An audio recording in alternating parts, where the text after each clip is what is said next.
Howdy, howdy, howdy. On today's episode, I'm going to introduce you to my trials for dig versus no dig on these beds back here. These are my trial beds. So this right one here is the dug bed, and on the left side here is the undug bed. So I will show you how I did those. How about now? Boop!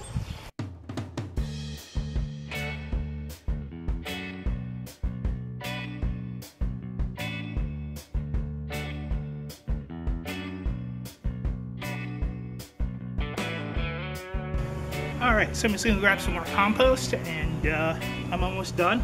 I'm going to reshape the bed, and then bada boom.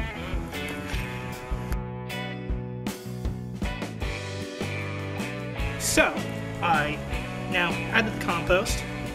Now I'm just going to reshape the bed into basically just a general burrow type bed. And then I'll probably top layer it with a little bit more compost into the top layer. And then I'll probably cover it with leaves again. Alright. So, as you can see, I made a little indent here. Since I had the soil that I dug out and threw in buckets, what I'm going to do now is mix it in the wheelbarrow with my mostly broken down compost, and then use that as the top layer here. So this way it's, you know, nice and fertile around the top. Alrighty folks, so that was basically how you do a dig kind of method in preparing a bed.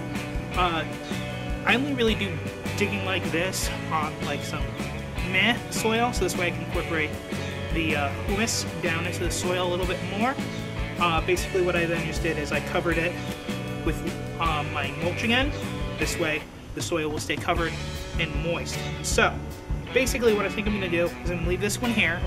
What I might do is the one behind me, just do a top layer of compost, then leaves, and I'm thinking I might leave that as an experiment because this one's dug. The one back here I dug last year a bit just to incorporate more soil, and I did do cover crops on both of these of green beans, peas, so I might just do that as the experiment. Alrighty.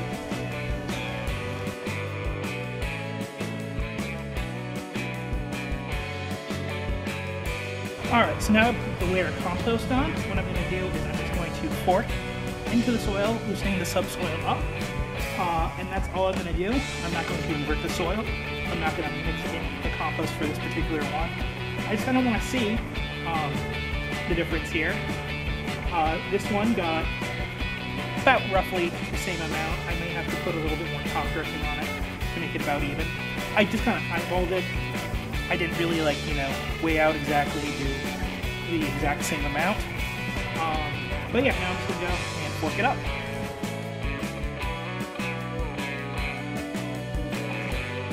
Now I'm just going to go grab some leaves to throw on as the mulch on top of the composty mulch.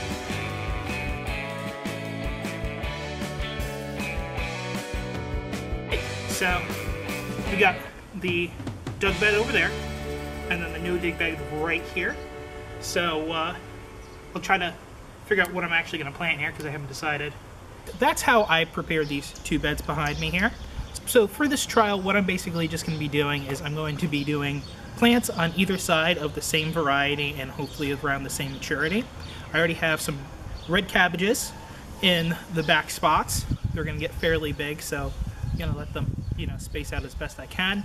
I'm not sure exactly what else I'm going to be putting in here. I will keep you updated as I plant out more things and on this series. So let me tell you a little bit about no dig. The entire concept of the no dig garden is basically what you're doing is you're just going to be covering the soil pretty much all the time as much as you can. So you put like a layer of compost down, and then I have mulch on top of it because I don't have a lot planted out there.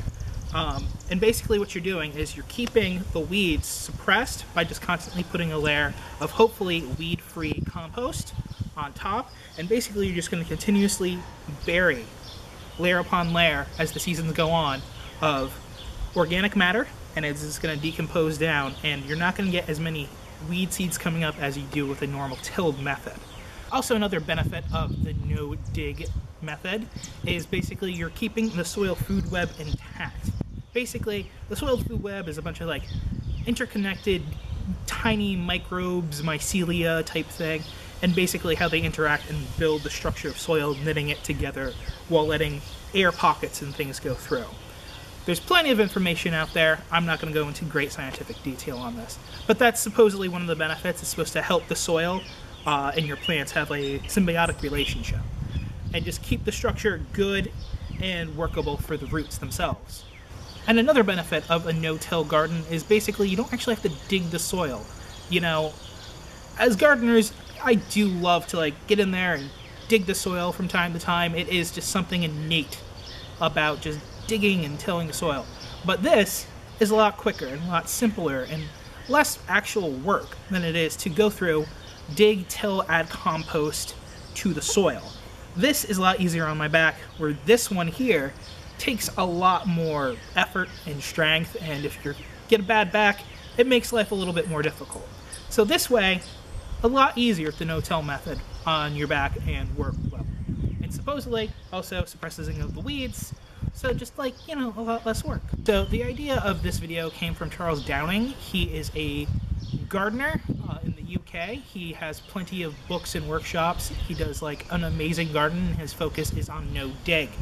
I'll put a link down in the description of his channel, and you can check out a lot of his information. It's very good and informative. You can see how he does it a lot better than what I do. And he has it on a much larger scale and a lot more scientific.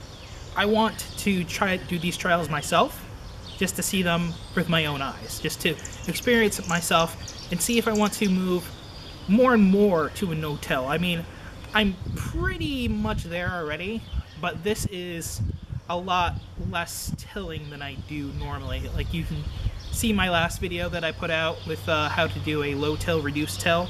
Again, link down in the doobly-doo. So yes, so you can check that out if you haven't seen it, how I prepare my garden beds normally as opposed to these guys here. Alrighty folks, thanks for watching. Like, subscribe, share, and all that. I will be doing update videos on how these two are doing from my observations. I might even attempt to weigh, I don't know. But yes, I will keep you updated on these with specific videos and also with just the overall garden tour videos.